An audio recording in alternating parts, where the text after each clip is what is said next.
La reforma, el planteamiento original que se discutió en el Congreso, corresponde a las observaciones y al programa desarrollado concretamente por la Coparmex, por la Confederación Patronal de la República Mexicana. La Coparmex, en su anteproyecto de reforma, planteaba anular tanto derechos individuales como derechos colectivos. Cuando hablamos de derechos colectivos nos referimos fundamentalmente al derecho de huelga, al derecho de contratación colectiva, de libre sindicalización. Finalmente, con la reforma de 2012, lo que se modifica de manera esencial son los derechos individuales. Entiende la burguesía y su Estado que no hay condiciones plenas para llevar adelante una reforma más profunda de la legislación laboral y que hay que entonces modificar la ley laboral por etapas y que en una primera etapa hay que modificar los derechos individuales.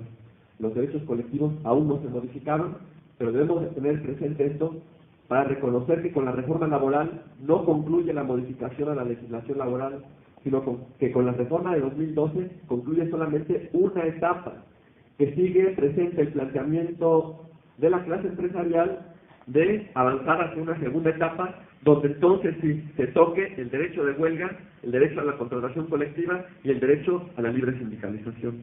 Particularmente en el caso de la libre sindicalización, lo que se está planteando es anular a los sindicatos nacionales, dar paso a la conformación de sindicatos solamente por empresas. Y desde luego limitar el derecho de huelga, haciendo que prácticamente sea un derecho que no se pueda ejercer. ¿En qué consiste la reforma laboral del 2012? ¿Cuáles son los elementos que a nuestro juicio pues son los más lesivos para los trabajadores? No hay ningún beneficio desde luego para la clase trabajadora. En primer lugar, podríamos señalar que con la reforma del 2012 se reduce la estabilidad en el empleo. ¿Qué significa que se reduzca la estabilidad en el empleo? Pues que hoy el trabajador no tiene garantía con la reforma que se implementó de poder continuar desarrollando sus actividades, de poder conservar su empleo. ¿Por qué decimos esto? El artículo 35 de la nueva ley reformada plantea la posibilidad de que ahora se establezcan contratos de tres tipos que antes no estaban considerados. Los contratos por temporada, los contratos a prueba y los contratos de capacitación inicial. Los contratos por temporada consideran que a un trabajador se le puede contratar solamente por un periodo determinado, una época del año, un tiempo, pensemos por ejemplo en el caso de las actividades agrícolas, para la cosecha por ejemplo, para la siembra, pero ¿qué podrá hacer el trabajador el resto del año? ¿De qué podrá subsistir? Bueno, eso ya correspondrá al trabajador tener que resolverlo. Antes, el contrato que se estableciera, un contrato por tiempo indeterminado, y el trabajador que suscribía este contrato no perdía su fuente de trabajo mientras no incurriera en una de las causales de despido que la propia ley establecía. Pero ahora están ahí los contratos de prueba. Y más graves son los contratos a prueba. Los contratos a prueba son contratos que el propio artículo 39 de la ley reformada plantea que se dan contratos por 30 días. Al trabajador se le contrata por 30 días y transcurridos esos 30 días el patrón considera que el trabajador no cumple con las expectativas, entonces se rescinde la relación laboral sin responsabilidad alguna para el patrón. ¿Qué ocurre en la práctica? Muchos trabajadores ahora están siendo contratados por 30 días, a los 30 días se les renueva el contrato, una prueba más, y así están viviendo, ¿no?, con contratos que se renuevan cada 30 días. Es claro que el trabajador no tiene estabilidad laboral, no sabe si va a poder continuar o no, en qué momento va simplemente a ser recibida la relación laboral sin que tenga derecho a indemnización alguna. Aunque el trabajador ya tenga, vamos a decir, 5 años laborando, y esos 5 años son unas renovaciones de contratos 30 días, pues no acumula incluso ningún derecho laboral. Los contratos, por otra parte, de capacitación inicial también están considerados en el propio artículo 39 y son contratos por 3 meses. Se señala ahí que el trabajador firmará un contrato, durante 3 meses estará dada la relación laboral y recibirá una capacitación. Si finalizados los 3 meses a juicio del patrón, estrictamente a juicio del patrón, porque no interviene ahí ninguna autoridad laboral, si estrictamente a juicio del patrón el trabajador no asimiló la capacitación que se le impartió, se acaba la relación laboral sin que tenga el trabajador derecho a recibir ninguna indemnización, es decir, sin ninguna responsabilidad para el patrón. Vemos entonces cómo efectivamente con esta reforma pues se reduce la estabilidad laboral. Ahí están presentes ya también los contratos a 3 meses que se renuevan y que están los trabajadores siempre en la incertidumbre si podrán continuar o no laborando. Un segundo punto de 7 que queremos comentar aquí, un segundo punto tiene que ver con la subcontratación. La subcontratación no estaba legalizada en la Ley Federal del Trabajo. Recordemos que la Ley Federal del Trabajo se promulgó en 1931 y que es una ley que viene a reglamentar al artículo 123 de la Constitución, donde se establecen los derechos fundamentales de los trabajadores. Ya se ha dicho, la Constitución del 17 tiene 3 pilares fundamentales en los que se integra la televisión azteca. Ahí tenemos a un conjunto de instrumentos que concretamente se orientan hacia el embrutecimiento de las masas. Es lo que pretenden, un pueblo embrutecido, un pueblo que no piense, que no pueda organizarse, que no pueda luchar, que no pueda ponerse de pie, un pueblo hundido en la adicción, sometido, controlado ideológicamente, un pueblo que haga propios no los intereses de su clase, un pueblo que haga propios los intereses del capital, de la oligarquía. Y desde luego un instrumento de control ideológico, pues también son, porque este no tiene esas funciones, pero los llamados teléfonos modernos, inteligentes. Es muy lamentable, lo comento un poco al margen, como profesor llegar a la universidad y ver a los alumnos tirados en los pasillos de la universidad, picando como autómatas, pues, una tableta, ¿no? Una pantallita. La pantalla como instrumento de embrutecimiento de las masas, sea la pantalla de la televisión, o de la computadora, o la del teléfono, ¿no?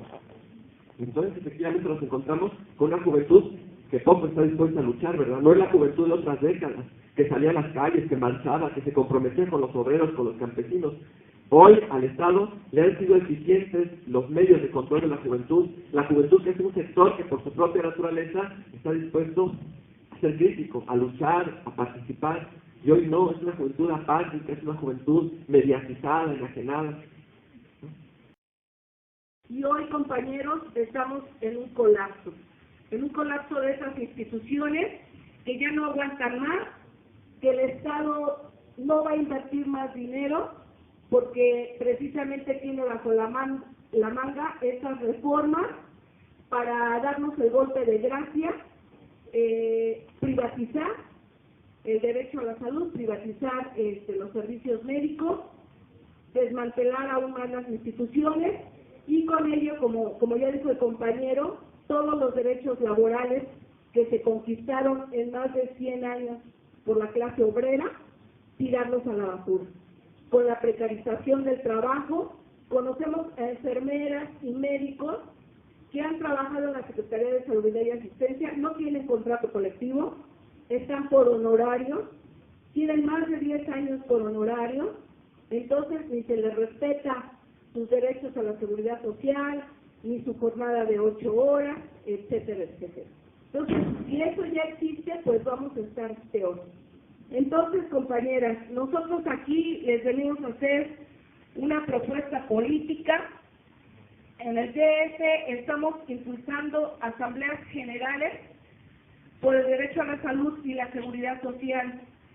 Estamos claros que esto no es una lucha gremial, que es una lucha política, y por eso hemos planteado un frente nacional por el derecho a la salud y seguridad social, y que es una lucha política contra la política del Estado, de confrontación a la política del Estado, y que también tenemos que luchar por una transformación.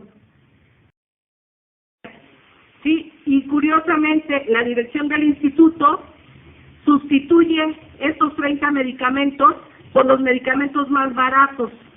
Entonces, el avance de la ciencia, donde se deben aplicar los mejores medicamentos que tengan menos contraindicaciones, que sean más efectivos, los quitan. Y los quitan, ¿saben por qué? Porque son muy costosos.